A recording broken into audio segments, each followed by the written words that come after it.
राति 8 बजेको जनता समाचारमा तपाईंलाई स्वागत छ।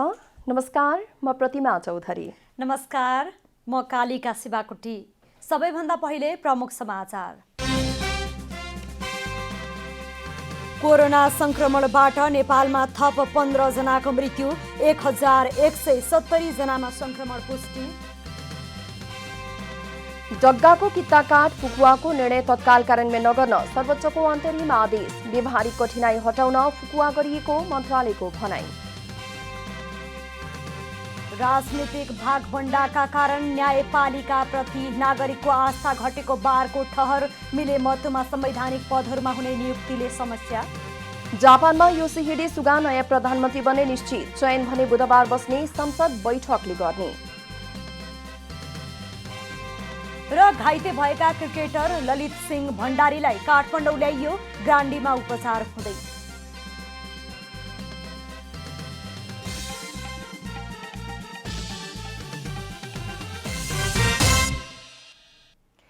अब पुरा समाचार। नेपालमा कोरोना भाइरसको संक्रमणबाट थप 15 जनाको मृत्यु भएको छ। स्वास्थ्य तथा जनसङ्ख्या मन्त्रालयका अनुसार 5 महिला र 10 पुरुष गरी 15 जनाको मृत्यु भएको हो। काठमाडौँमा 1 महिला सहित 6 जना गरी उपत्यकाभित्र 8 जनाको मृत्यु भएको छ। काठमाडौँमा 1 जना 61 वर्षीय महिलाको कोरोनाबाट मृत्यु भएको हो। यस्तै 77, 62, 73, 85 र 70 वर्षीय पुरुषको कोरोनाबाट मृत्यु भएको छ। यस्तै ललितपुरमा 55 र भक्तपुरमा 73 वर्षीय पुरुष तथा रामेछापमा 23, मोरङमा 40 र 70 वर्षीय पुरुषको पनि कोरोनाबाट मृत्यु भएको उहाँले बताउनुभयो। यस्तै गोर्खामा 63, नवलपरासीमा 62, पर्सामा 55 र कपिलवस्तुमा 47 वर्षीय महिलाको मृत्यु भएको हो। यो सँगै कोरोनाबाट मृत्यु हुनेको संख्या 360 पुगेको छ। देशभरि जम्मा सक्रिय संक्रमितहरूको संख्या 15,393। संस्थागत आइसोलेसनमा रहनुभएका व्यक्तिहरूको संख्या 8,118। प्रदेशअनुसार संस्थागत आइसोलेसनमा रहनुभएका मध्ये प्रदेश 1 मा 337, प्रदेश 2 मा 933, बागमती प्रदेशमा 4,100। आज देशभर 1,170 जना कोरोना भाइरसका संक्रमितहरू थपिएका छन्। 10,878 पीसीआर परीक्षण भएकोमा 379 महिला र 771 जना पुरुषमा संक्रमण देखिएको हो। काठमाडौँमा 440, भक्तपुरमा 43 र ललितपुरमा 29 जनामा संक्रमण देखिएको हो। कुल संक्रमितको संख्या 55,329 पुगेको छ।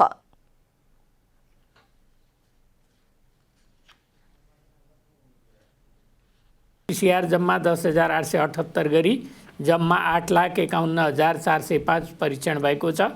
गत 24 घण्टामा नयाँ संक्रमितको संख्या 1170 रहेको छ।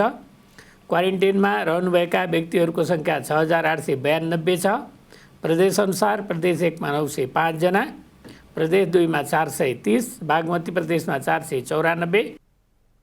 सक्रिय संक्रमितको संख्या 15,393 रहेको छ भने आज 879 जना कोरोना मुक्त भएर डिस्चार्ज भएका छन्। हालसम्म 39,576 जना उपचारपछि निको भएर घर फर्किएका छन्।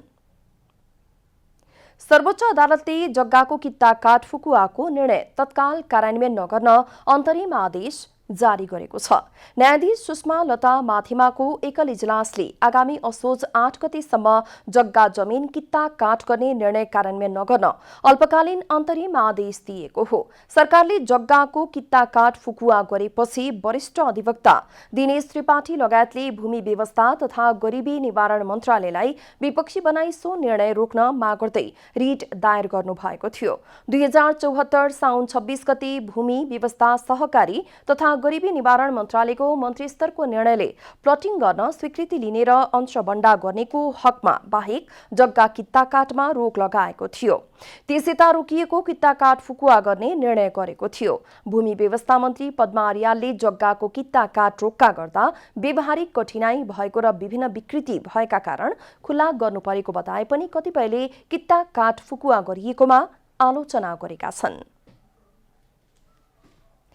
नेपाल बार एसोसिएसनले संवैधानिक नियुक्तिमा हुने गरेको राजनीतिक भागबण्डाका कारण न्यायपालिकाप्रति नागरिकको आस्था घटेको धारणा सार्वजनिक गरेको छ।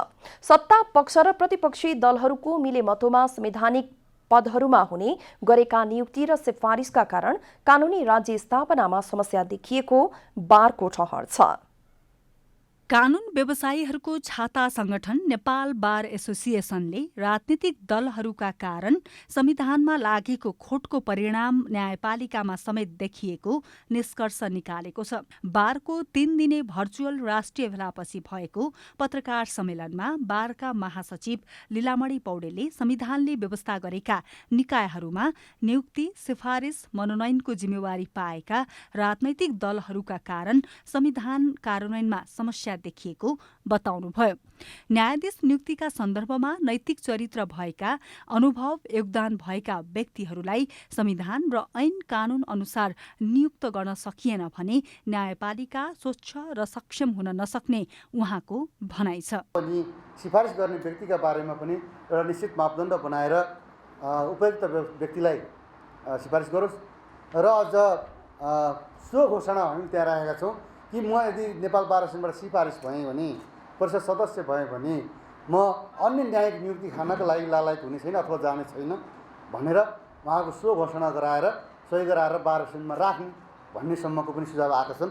बारका अध्यक्ष चण्डेश्वर श्रेष्ठले न्यायाधीश नियुक्तिमा हुने षड्यन्त्रका कारण कानूनी राज्य स्थापनामा समस्या देखिएको बताउनुभयो। प्रधान न्यायाधीशले आँट गर्यो भने मैले सुन्ने गरेको छु 50% त यो समस्या विसङ्गति विकृति त्यत्तिकै हट्छ। यो शुद्धिकरणको कुराहरू 50% त्यत्तिकै जान्छ। यस्तै अदालतमा विचाराधीन मुद्दाका सन्दर्भमा सम्प्रेषण हुने समाचारका कारण सिङ्गो न्यायपालिकाप्रति जनास्था घटेकाले विचाराधीन मुद्दामा मापदण्ड बनाउनु पर्ने कानून व्यवसायीको धारणा छ। मिडियाले कुरा गर्दाखेरि अलि संवेदनशील भइदिनु पर्यो, त्यसबाट ताकि न्यायपालिकाको शुद्धिकरणमा पनि सहयोग होस् र चल्दैको मुद्दामा न्यायाधीशहरू दबावमा आउने परिस्थिति पनि सृजना नहोस्। कोरोना महामारीका कारण समस्यामा परेका कानून व्यवसायीलाई सहयोग गर्ने उद्देश्यले बार अन्तर्गतको कानून व्यवसायी विपद राहत कोष मार्फत 6 महिनाका लागि ऋण स्वरूप 50,000 रुपियाँ दिने व्यवस्था गरेको छ। यस्तै कानून व्यवसायीको PCR परीक्षणको प्रबन्ध मिलाउन र उपचारका लागि प्रभावकारी समन्वय संयन्त्र स्थापना गर्न पनि आग्रह गरेको छ। क्यामेरामा कुमार मानन्दरका साथ कमला हमाल, काठमाडौँ। जारमा पानी थाप्ने विषयमा विवाद हुँदा काठमाडौँको कीर्तिपुरमा घरबेटीको कुटाईबाट डेरा गरी बस्ने एक व्यक्तिको ज्यान गएको छ। डेरावालाको हत्या गरेको प्रकरणमा 3 जना आरोपित थुनामा रहेका छन्। काठमाडौँको कीर्तिपुर नगरपालिका 7मा घरबेटी प्रेमलाल महर्जनले काठको आग्लोले हिर्काउँदा शुक्रबार डेरा गरी बस्ने 40 वर्षीय शम्भु चौधरीको मृत्यु भयो। शुक्रबार बिहान पानी थाप्ने जारको विषयमा विवाद हुँदा घरबेटी महर्जनले कुटपिट गरी उनको ज्यान लिएका हुन्। कुटपिटबाट गम्भीर घाइते चौधरीको उपचारका क्रममा कीर्तिपुर अस्पताल पुर्याउँदा चिकित्सकले मृत घोषणा गरेका थिए। आवाज आउने बित्तिकै हामी घरबाट निस्किँदा उहाँ चाहिँ ढलिसकेको अवस्थामा हामीले उहाँले उठाउने प्रयास गऱ्यौँ। लगभग उहाँले पानी ल्यायौँ होइन। 4-5 जना हाम्रो आफ्नै साथीहरू थियो, सबैजना बिस्तारै मान्छे माहौल बढ्दै गयो। त्यसो माहौल बढ्दाखेरि के भएको भन्ने सन्दर्भमा हामीले चाहिँ यस्तो भयो भन्ने कुरा हो। हुँदाखेरि चाहिँ प्रहरलाई तुरन्त हामीले इन्फर्मेसन दियौँ। हामीलाई चित्त दुखेको छ, सहानुभूति छ। ल अब के गर्न सकिन्छ, हामीले छोराहरू 3 जना छन्, श्रीमती छ, के गर्न सक्छौँ उहाँहरूलाई पालन पोषणको लागि, शिक्षा दीक्षाको लागि के हामी गर्न सक्छौँ, त्यो कुरा हामी सोचमा थियौँ। महर्जन सहित 3 जना आरोपितलाई पक्राउ गरेको छ। उनीहरूलाई 5 दिन म्याद थप गरेर अनुसन्धान भइरहेको प्रहरीले जनाएको छ। जिल्ला अदालत काठमाडौँले अनुसन्धानका लागि घरबेटी 66 वर्षीय प्रेमकृष्ण महर्जन र उनका 2 छोरा परमेश्वर महर्जन र प्रमोद महर्जनलाई हिरासतमा राख्न अनुमति दिएको हो। शम्भु चौधरीको मृत्यु भएको छ र उक्त घटनामा घटना घटाउने भनिएका प्रेमकृष्ण महर्जन जुन मुख्य व्यक्ति छन् उनी लगायत उनका 2 जना छोराहरूलाई हामीले सम्मानित अदालतबाट म्याद दिई अनुसन्धान चाहिँ अगाडि बढिरहेको छ। मृतक चौधरीको स्थायी घर भारतको चम्पापुरण हो।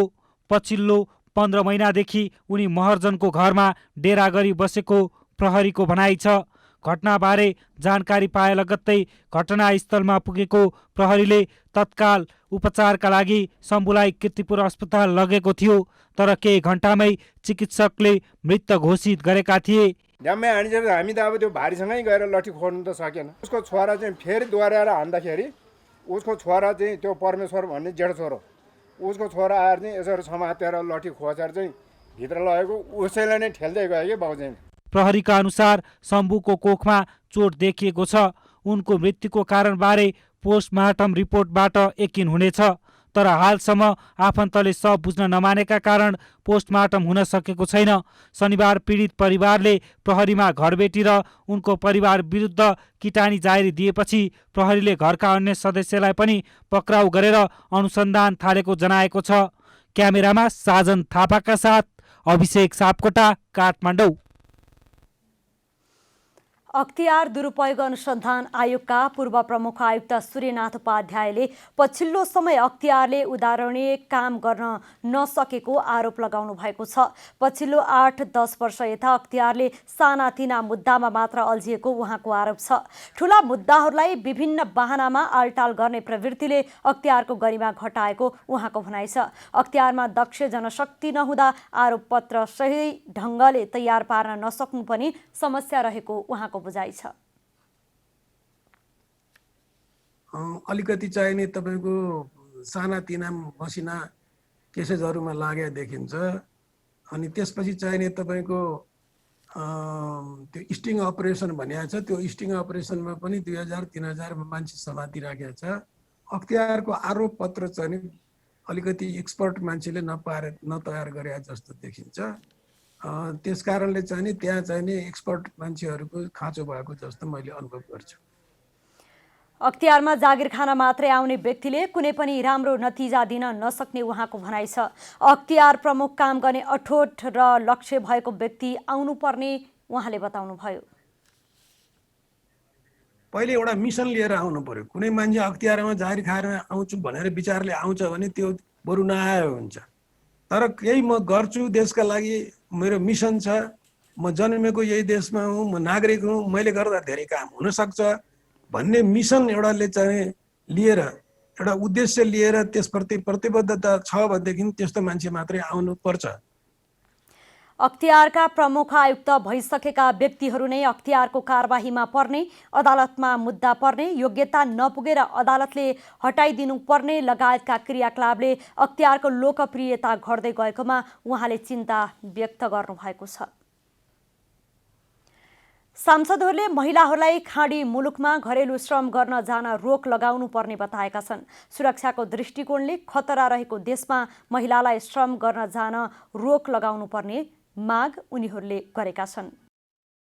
उद्योग तथा वाणिज्य र श्रम तथा उपभोक्ता हित समितिको सोमबारको बैठकमा सांसदहरूले सुरक्षाको दृष्टिकोणले खतरा रहेको देशमा महिलालाई श्रम गर्न जान रोक लगाउनु पर्ने बताएका छन्। नेकपा सांसद देवेन्द्र पौडेलले असहज र असुरक्षित प्रकारले काम गर्न जानुपर्ने मुलुकमा पठाउने कार्यलाई रोक्नुपर्ने बताउनुभयो। थुप्रै सुरक्षित ठाउँहरू छन्, सुरक्षित ठाउँमा ग्यारेन्टी छ, सम्भावना छ। राज्य टु राज्यमा चाहिँ दोहोरो बाइलेटर मल्टिलेटर कुरा भएर त्यसको ग्यारेन्टी हुन्छ, श्रमको ग्यारेन्टी हुन्छ भने आफ्नो नागरिकलाई पठाउने हो। घरेलु कामदारको रूपमा कतिपय खाडी मुलुकमा महिला गएर धनी भएको छैन। नेपाली कांग्रेसका सांसद प्रकाश रसाइलीले घरेलु कामदारको रूपमा महिला कामदारलाई पठाउने कुरामा सरकारले धेरै जोड गर्न नहुने तर्क गर्नुभयो। प्रश्न कुरा के हो भने हाम्रो समितिले पनि रोकेको छ, महिला कामदारहरू पठाउने कुरामा सरकारले धेरै जोड नगरोस्। महिलाहरू कामदार चाहिँ खोलिदिनुपर्छ, इलिगल बाटो जान थाले, लिगल हुँदाखेरि कम विकृति विसङ्गति हुन्छ, नियन्त्रण गर्न सजिलो हुन्छ भनेर भन्दैन हुनु। सांसद मुकुन्द नेउपानेले सबै पार्टीसँग सम्बन्धित गिरोहले महिलाहरूलाई खाडी मुलुक पठाउन दबाब दिने गरेको बताउनुभयो। हरेक पार्टीसँग सम्बन्धित यो समूहहरू छन्, यसमा दबाब दिने। सचिवलाई गर भन्दा तँलाई सर्वे गरिदिन्छु 3 महिनामा यहाँबाट के ठाने छस् भनेपछि होला, यो त पावरवाला छ, सङ्गठन छ, कर्मचारी युनियन छ, यो सबभन्दा ठुलो समस्या यहाँभित्र यो छ। महिला तथा सामाजिक समितिका सभापति निरुदेवी पालले लुकीछिपी गए पनि विदेशमा अल्पत्र परेका महिला श्रमिकलाई उद्धार गर्ने जिम्मेवारी सरकारको भएको बताउनुभयो। अहिले पनि अब लुकीछिपी जानेलाई चाहिँ रोक्न सकिँदैन, अघि पनि भन्नुभयो।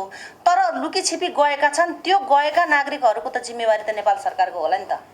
अहिले कोभिड-19ले विश्व थिलो भइरहेको अवस्थामा त्यहाँ पुगिसकेका चेलीहरूलाई त फर्काउन पर्ने दायित्व त होला नि त। सरकारले भने कोरोना संक्रमणपछि विभिन्न देशमा रहेका नेपाली श्रमिकहरूलाई उद्धार गरिरहेको छ, तर अवैधानिक रूपमा गएका र विदेशमा अल्पत्र परेका नेपाली श्रमिकहरूलाई ल्याउन वैदेशिक रोजगार कल्याणकारी कोषको रकम खर्च गर्न कानून अनुसार नमिल्ने बताउँदै आएको छ। महिला श्रमिकहरू स्वदेश फर्कन नपाएको भन्दै सांसदहरूले तत्काल कोषको रकम परिचालन गर्ने व्यवस्था गरी उद्धार गर्न माग गरेका हुन्। उच्च अदालत पाटनले मल ठेक्का सम्झौता रद्द गरी कालो सूचीमा राख्ने निर्णय कार्यान्वयन नगर्न अन्तर्कालीन अन्तरिम आदेश जारी गरेको छ। उच्च अदालतका न्यायाधीश रमेश प्रसाद भण्डारीको एकल इजलासले आज बैंक जमानत जफत गरी कालो सूचीमा राख्ने निर्णय विरुद्ध यस्तो आदेश जारी गरेको हो। सो निर्णय खारेजीको माग गर्दै सैलुन इन्टरप्राइजेसले कृषि सामग्री कम्पनी विरुद्ध उच्च अदालतमा मुद्दा दायर गरेको थियो। आदेशमा सैलुन इन्टरप्राइजेस कम्पनीलाई कालो सूचीमा राख्ने कम्पनीको पत्र कार्यान्वयन नगर्न पनि भनिएको छ। त्यस्तै दुवै पक्षलाई भदौ 31 गते छलफलका लागि बोलाइएको छ। कम्पनीले सैलुन इन्टरप्राइजेस प्रारीलाई भदौ 22 गते बैंक जमानत जफत गरी कालो सूचीमा राख्ने निर्णय गरेको थियो। मल ल्याउने ठेक्का लिएर पनि सम्झौता अनुसार काम नगरेपछि कम्पनीले सैलुन इन्टरप्राइजेस र होनीको मल्टिपलसँग ठेक्का सम्झौता रद्द गरेको थियो। ती कम्पनीले 25-25 हजार टन रासायनिक मल ल्याउने प्रतिबद्धता जनाए पनि नल्याएपछि कम्पनीले सम्झौता अन्त्य गरेर कालो सूचीमा राख्ने निर्णय गरेको थियो। कम्पनी लिमिटेडले उनीहरूले धरौटी राखेको 9 करोड समेत जफत गर्ने निर्णय गरेको छ। यता रासायनिक मल ल्याउने ठेक्का पाएर पनि समयमै मल नल्याउने दुई कम्पनीलाई कालो सूचीमा राख्न सिफारिस गरिएको छ। कृषि सामग्री केन्द्र लिमिटेडले पत्र लेख्दै सम्झौता बमोजिम मल नल्याउने दुई कम्पनीलाई कालो सूचीमा राख्न सार्वजनिक खरिद अनुगमन कार्यालयलाई सिफारिस गरेको हो। यसअघि ती कम्पनीसँगको सम्झौता रद्द गरी धरौटी बापतको रकम समेत सरकारले जफत गरिसकेको छ। यी दुवै कम्पनीले 25-25 हजार मेट्रिक टन युरिया मल आयात गर्ने सम्झौता सरकारी निकाय लिमिटेडसँग गरेका थिए। उक्त सम्झौता अनुसार भदौ 20 गतेसम्म सबै मल नेपाल भित्री सक्नुपर्ने थियो। कृषि तथा पशुपन्छी विकास मन्त्री घनश्याम भुषालले उनीहरूसँगको ठेक्का रद्द गरी मल नल्याउने ती दुई कम्पनीलाई कारबाही गर्ने प्रतिबद्धता जनाउनु भएको थियो। काठमाडौँ महानगरपालिकाले असोज 1 गतेदेखि विद्युतीय प्रणाली मार्फत राजस्व निर्धारण तथा सङ्कलन गर्ने भएको छ। महानगरपालिकाले एक कार्यक्रम गरी असोज 1 गतेदेखि विद्युतीय प्रणालीबाट राजस्व निर्धारण तथा सङ्कलन शुभारम्भ गर्ने जनाएको हो। विद्युतीय प्रविधि मार्फत राजस्व सङ्कलन गर्दा आगामी वर्षमा 20देखि 30% राजस्व सङ्कलन बढ्ने महानगरको अपेक्षा छ। यो प्रणाली लागू भएपछि कर तिर्न आउनेको संख्या र राजस्वको आधार समेत बढ्ने आशा गरिएको छ। असोज 1 गतेदेखि सुरुमा केही वडामा परीक्षणको रूपमा सुरुवात गरिने र बिस्तारै सबै वडामा लागू गरिने महानगरको तयारी छ। एउटा एनालाइसिस गर्दाखेरि एटलिस्ट 20% राजस्व चाहिँ इन्क्रिज हुन्छ भन्ने मेरो अनुमान हो। अब यसलाई हेरौँ के हुन्छ। 20 देखि 30% को बीचमा चाहिँ यसले रिजल्ट चाहिँ दिनुपर्छ आगामी वर्षमा। अनलाइन माध्यमबाट कर निर्धारण र सङ्कलन गर्न सकिने भएपछि दैनिक कति राजस्व सङ्कलन भयो भन्ने थाहा पाउन सकिने पनि महानगरले जनाएको छ। यसबाट कुन क्षेत्रमा के कति कर उठाउन बाँकी छ भन्ने तथ्याङ्क पनि आउने विश्वास लिइएको छ। महानगरले यसअघि नक्सा स्वीकृतिमा विद्युतीय माध्यमबाट हस्ताक्षर गर्न मिल्ने प्रणाली सार्वजनिक गरेको थियो। नेपाल स्टक एक्सचेन्ज नेप्सेको कारोबार व्यवस्थापन प्रणाली टीएमएसमा बारम्बार समस्या देखिएपछि अर्थ मन्त्रालयले विशेष चासो देखाएको छ। मन्त्रालयले नेपाल स्टक एक्सचेन्ज नेप्से र नेपाल धितोपत्र बोर्डका प्रमुखहरूलाई बोलाएर समस्या समाधानका लागि निर्देशन समेत दिएको छ। नेपालको एकमात्र शेयर बजार सञ्चालक रहेको नेपाल स्टक एक्सचेन्ज नेप्सेको कारोबार व्यवस्थापन प्रणाली टिएमएसमा बारम्बार समस्या उत्पन्न भएपछि सोमबार अर्थ मन्त्रालयमा छलफल भएको छ। मन्त्रालयमा भएको छलफलमा नेप्सेले समस्या पहिचान गरिसकेको र छिट्टै समाधान गरिने प्रतिबद्धता जनाएको छ। नेप्सेले बिहिबार र शुक्रबार 2 दिन सिस्टम अपडेट गर्नका लागि कारोबार बन्द गरेर आइतबारबाट अध्यावधिक गरेपछि मात्र शेयर कारोबार सुचारू गराउने भएको छ। साथै नेप्सेलाई अर्थ मन्त्रालयले समयमै सिस्टम अडिट गराउन र यसको नियमन गर्न धितोपत्र बोर्डलाई निर्देशन दिएको छ। नेप्सेका सिइओले चाहिँ के भन्नुभयो भने अब जुन अहिलेको जुन समस्याहरू देखेको छ त्यसको हामीले पहिचान गरिसकेको छौँ र यो समस्या नदोहोरिने गरी हामी बिहिबारसम्ममा चाहिँ सिस्टमलाई चाहिँ अपडेट गर्छौँ र अपडेट गरेर हामी शुक्रबार र शनिबार चाहिँ नि कारोबार हुँदैन त्यसलाई चाहिँ हामी फेरि एकपल्ट रन गरेर हेर्छौँ र आइतबारदेखि चाहिँ नि भनौँ न यो समस्या नआउने गरी हामी चाहिँ यो सञ्चालन गर्छौँ भन्ने चाहिँ आफ्नो प्रतिबद्धता व्यक्त गर्नुभयो। नेप्सेलाई नियमन गर्ने जिम्मेवारी धितोपत्र बोर्डको भएको र पटक पटक खबरदारी गरिरहे पनि समस्या दोहोरिरहेपछि समाधानको लागि अर्थ मन्त्रालयले चासो दिएको हो। नेप्सेको सिस्टममा बारम्बार समस्या दोहोरिए पनि समाधान पश्चात अवधि थप गरेर कारोबारलाई निरन्तरता दिने गरिएको छ। आइतबार पनि बिहान 11 बजेर 25 मिनटपछि बन्द भएको कारोबार 2 बजेर 15 मिनटपछि पुनः सुचारू भएको थियो। अनलाइन प्रणालीमा समस्या आइरहँदा लगानीकर्ताले शेयर किन्न र बिक्री गर्न समेत समस्या बेहोर्नु परेको छ। को पनि अब हामीले हेर्ने हो भने वेबसाइटहरू त्यति राम्रोसँग चलिराखेको छैन हैन। अनलाइन भनेर भनेको छ, अहिले पनि तपाईँको नेट खोल्यो भने खुल्दैन, अनलाइन गरौँ भनेपछि 15 मिनट 20 मिनटपछि बल्ल त्यो खुल्छ। धितोपत्र बोर्डले पछिल्लो समय नेप्सेको टिएमएसमा प्राविधिक समस्या दोहोरिरहेको र यसले शेयर कारोबार नै प्रभावित हुँदा सुधारका लागि अर्थ मन्त्रालयले देखाएको तत्परतालाई सकारात्मक सुधारको रूपमा हेरेको छ। क्यामेरा ब्युरोका साथ रूपा घिमिरे, काठमाडौँ। अध्यागमन विभागले भिजाको म्याद सकिएका विदेशी नागरिकलाई भदौ 30 सम्म आफ्नो देश फर्कन समय दिएको छ। लकडाउनपछि आइतबारदेखि दोस्रो पटक भिजा सुरु गरेको विभागले भदौ 30 गतेसम्म आफ्नो देश फर्किनेका लागि शुल्क नलिई जान समय दिएको हो। तोकिएको समयमा आफ्नो देश फर्कन नसकेमा मङ्सिर मसान्तसम्म लागू रहने गरी हरेकले $3 जरिवाना तिरेर बस्न सक्ने विभागले स्पष्ट पारेको छ।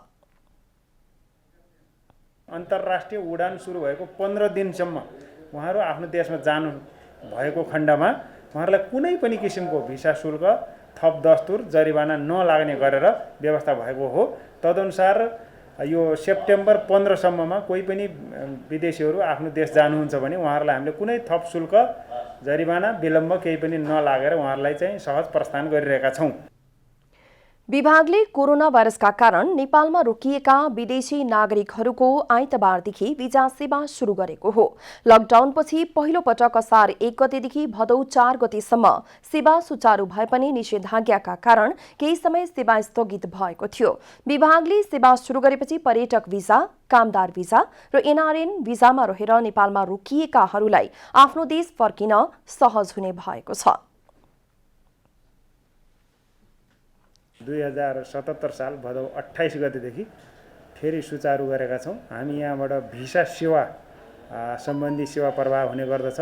खास गरेर पर्यटक भिसा,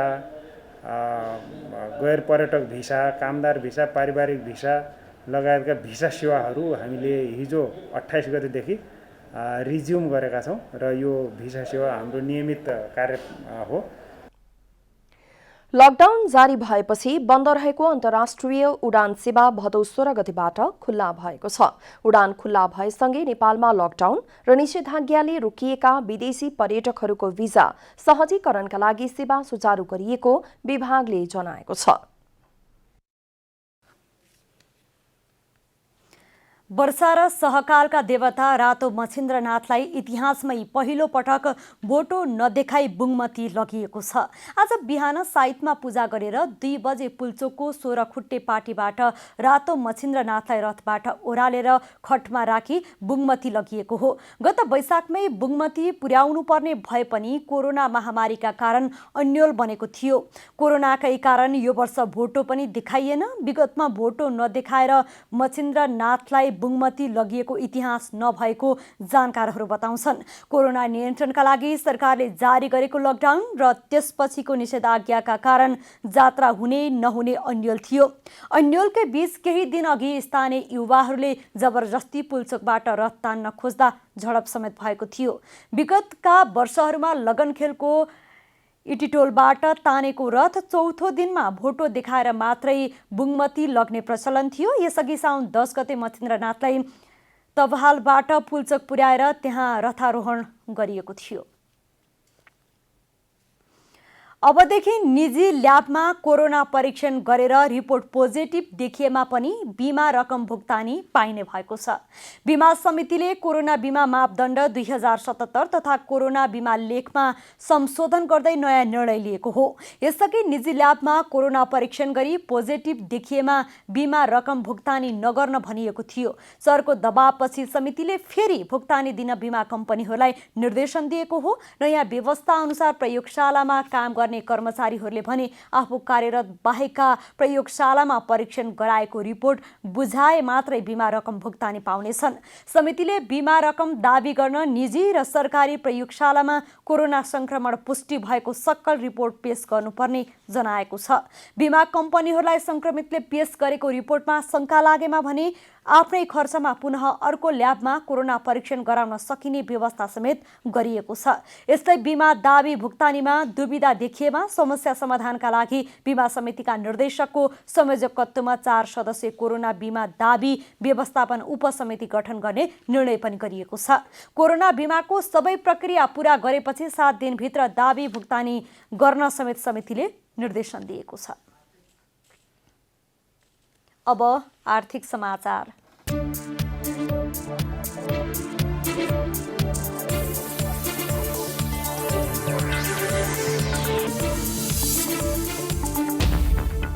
अबदेखि निजी ल्याबमा कोरोना परीक्षण गरेर रिपोर्ट पोजिटिभ देखिएमा पनि बिमा रकम भुक्तानी पाइने भएको छ। बिमा समितिले कोरोना बिमा मापदण्ड 2077 तथा कोरोना बिमा लेखमा संशोधन गर्दै नयाँ निर्णय लिएको हो। यसअघि निजी ल्याबमा कोरोना परीक्षण गरी पोजिटिभ देखिएमा बिमा रकम भुक्तानी नगर्न भनिएको थियो। चरको दबावपछि समितिले फेरि भुक्तानी दिन बिमा कम्पनीहरूलाई निर्देशन दिएको हो। नयाँ व्यवस्था अनुसार प्रयोगशालामा काम गर्ने कर्मचारीहरूले भने आफू कार्यरत बाहेकका प्रयोगशालामा परीक्षण गराएको रिपोर्ट बुझाए मात्र बिमा रकम भुक्तानी पाउनेछन्। समितिले बिमा रकम दाबी गर्न निजी र सरकारी प्रयोगशालामा कोरोना संक्रमण पुष्टि भएको सक्कल रिपोर्ट पेश गर्नुपर्ने जनाएको छ। बिमा कम्पनीहरूलाई संक्रमितले पेश गरेको रिपोर्टमा शंका लागेमा आफ्नै खर्चमा पुनः अर्को ल्याबमा कोरोना परीक्षण गराउन सकिने व्यवस्था समेत गरिएको छ। यस्तै बिमा दाबी भुक्तानीमा दुविधा देखिएमा समस्या समाधानका लागि बिमा समितिका निर्देशकको संयोजकत्वमा 4 सदस्यीय कोरोना बिमा दाबी व्यवस्थापन उपसमिति गठन गर्ने निर्णय पनि गरिएको छ। कोरोना बिमाको सबै प्रक्रिया पूरा गरेपछि 7 दिनभित्र दाबी भुक्तानी गर्न समेत समितिले निर्देशन दिएको छ। कोरोना महामारीका बीच विश्व ब्याङ्कले नेपाललाई 1 अर्ब 27 करोड रुपियाँ अनुदान सहयोग गरेको छ। नेपालमा सिकाइको स्तर सुधार्न र उत्थानशील शिक्षा क्षेत्र निर्माणका लागि ब्याङ्कले सहयोग गरेको जनाएको छ। अनुदान सहयोगमा अर्थ मन्त्रालयका सहसचिव श्रीकृष्ण नेपाल र ब्याङ्कका तर्फबाट मालदिप्स, नेपाल र श्रीलङ्काका लागि विश्व ब्याङ्कका निर्देशक फारिस हदाद जरबोसले हस्ताक्षर गर्नुभयो। कोरोनाका कारण बालबालिकाको सिकाइमा भएको क्षतिपूर्तिका लागि सहयोगले टेवा पुर्याउने आशा गरिएको छ। अनुदान रकमले दूर शिक्षाका कार्यक्रमहरू, टेलिभिजन, रेडियो, सिकाइ पोर्टल र अन्य सञ्चार माध्यममा पहुँच नहुने बालबालिकाका लागि मुद्रण गरिने सिकाइका सामग्रीहरू पर्ने अर्थ मन्त्रालयले जनाएको छ। नेपाल रेलवे कम्पनी लिमिटेडले विभिन्न 29 वटा पद पूर्तिका लागि विज्ञापन खुलाएको छ। कम्पनीले करार सेवामा खुल्ला प्रतिस्पर्धाद्वारा कर्मचारी पद पूर्तिका लागि 129 जना कर्मचारी माग गरेको हो। रेल सेवाका विभिन्न क्षेत्रमा काम गर्न इच्छुक र योग्यता पुगेका लागि 15 दिनभित्र आफ्नो विवरण अनलाइन मार्फत पेश गर्न कम्पनीले भनेको छ। कम्पनीले शाखा अधिकृत station master, sub engineer, computer operator, cashier, ticket विक्रेता, टिकट कलेक्टर, फोरम्यान, अमिन, टिटिई हेल्पर लगायत पदमा आवेदन माग गरेको हो। आवेदकले असोज 12 गतेभित्र रेलवे कम्पनीको वेबसाइट मार्फत अनलाइन दरखास्त आवेदन गर्न सक्नेछन्। अब खेलकुद समाचार।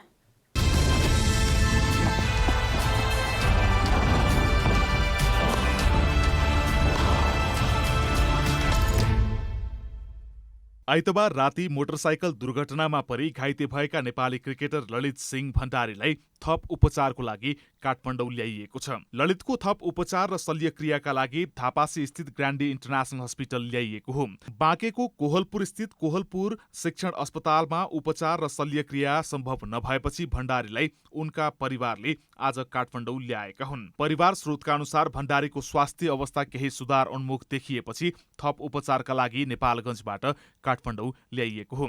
आइतबार ट्रकको ठक्करबाट घाइते भएका ललितलाई सुरुमा धनगढीको निसर्ग अस्पताल र त्यसपछि कोहलपुर शिक्षण अस्पताल लगिएको थियो। चिन्ताजनक अवस्थामा धनगढीबाट आइतबार राति नै कोहलपुर पुर्याइएका ललितको सिटी स्क्यान रिपोर्ट तथा अन्य चोटको रिपोर्टका आधारमा परिवारले ग्रान्डी अस्पताल ल्याउने निर्णय गरेको हो।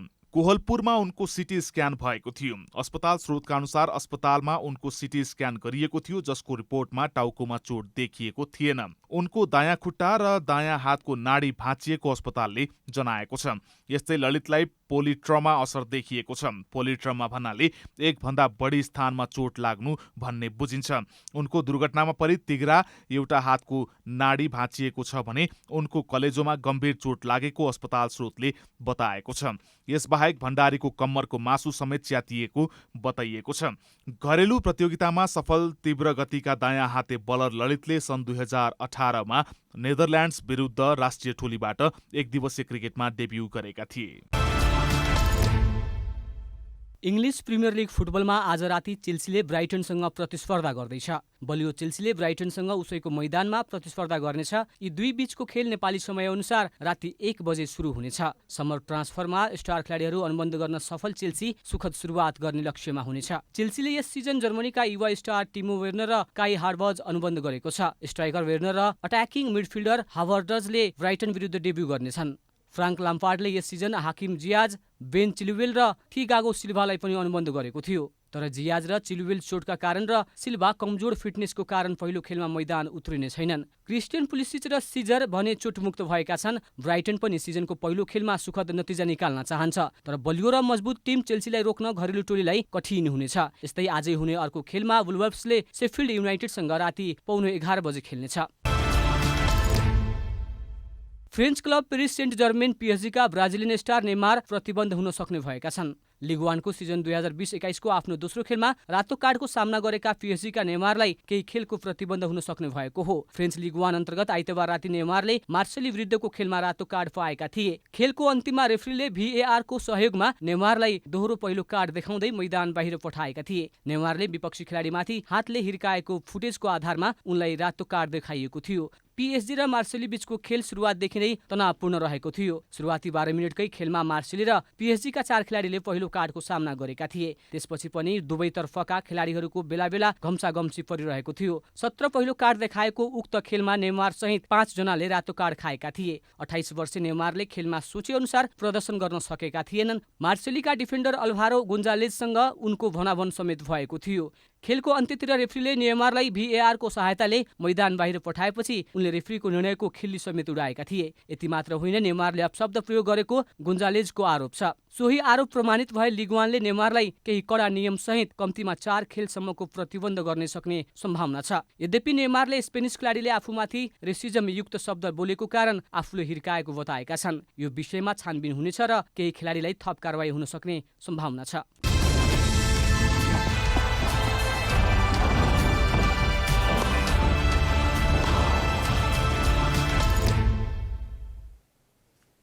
अब मौसम समाचार।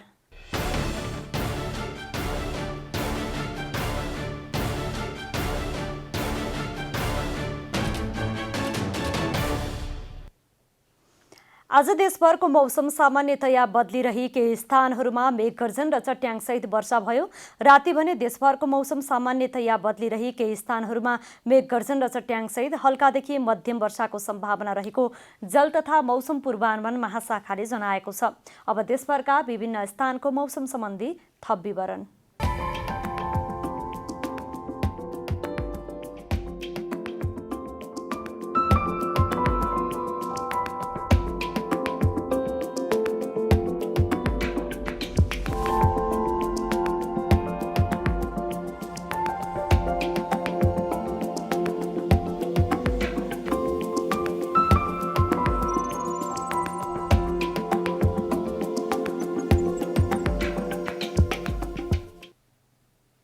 अन्त्यमा आजको डायरी।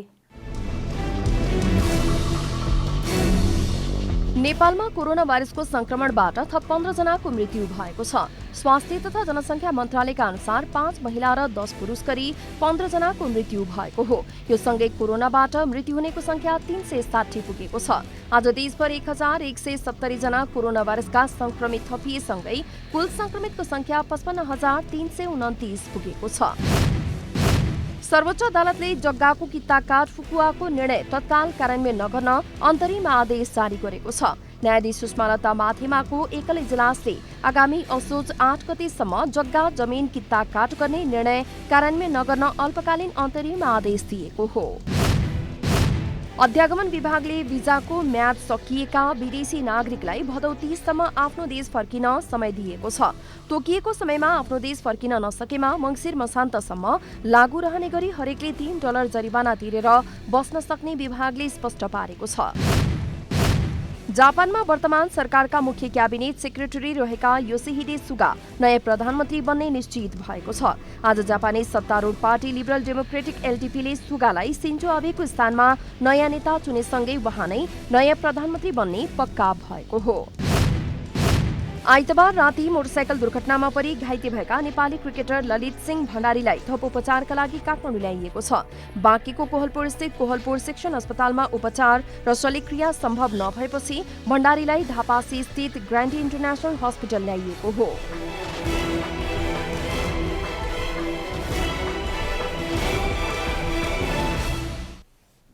जनता समाचार अहिलेलाई यति नै। जनताद्वारा जनताका लागि प्रसारित जनता टेलिभिजनका कार्यक्रमहरू युट्युब, ट्विटर, फेसबुक र हाम्रो वेबसाइट जनतासमाचार.com मा पनि पढ्न र हेर्न सक्नुहुनेछ। सूचनामा तपाईको सहभागिता, समयमा समाचार हाम्रो प्रतिबद्धता। कोरोना भाइरसको संक्रमणबाट बस्न नियमित रूपमा साबुन पानीले मिचिमिची हात धौँ, भिडभाडबाट टाढै रहौँ। नमस्कार।